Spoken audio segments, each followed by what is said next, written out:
আসসালামু আলাইকুম।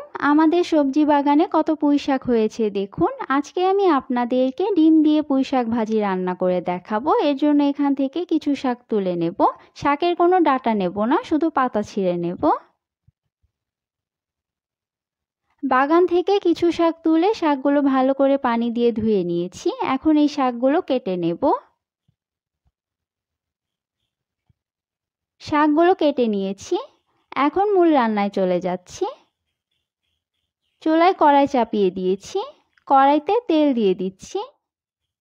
তেল কিছুটা গরম হয়ে এলে এখানে কিছু রসুন কুচি দিয়ে দিচ্ছি, কিছু পেঁয়াজ কুচি দিয়ে দিচ্ছি, ফালি করে কেটে রাখা কাঁচামরিচ দিয়ে দিচ্ছি।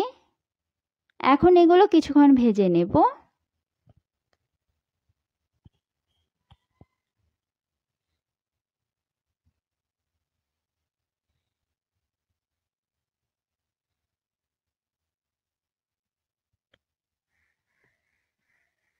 এখন এখানে কেটে রাখা শাকগুলো দিয়ে দিচ্ছি, স্বাদ মতো লবণ দিয়ে দিচ্ছি। এখন সব কিছু মিশিয়ে শাকগুলো সেদ্ধ করে নেব।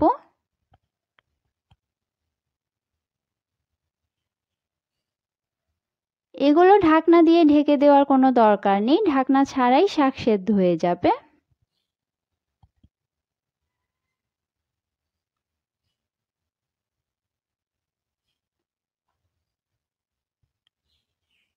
শাক কিছুক্ষণ জাল দেওয়ার পরে শাকের এখান থেকে পানি বের হয়ে গিয়েছে। শাকের এই পানি জাল দিয়ে সম্পূর্ণ শুকিয়ে নেব।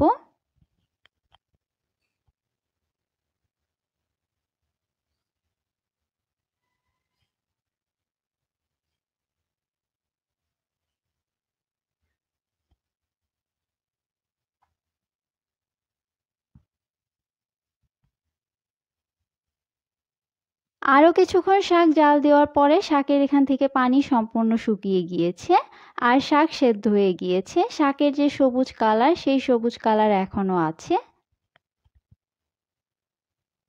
এখানে ডিম লবণ দিয়ে মিশিয়ে নিয়েছি। এখন এই ডিম শাকের মধ্যে দিয়ে দিচ্ছি। শাকের সাথে ডিম ভালো করে মিশিয়ে নিচ্ছি। এখন সব কিছু ভাজা ভাজা করে নেব।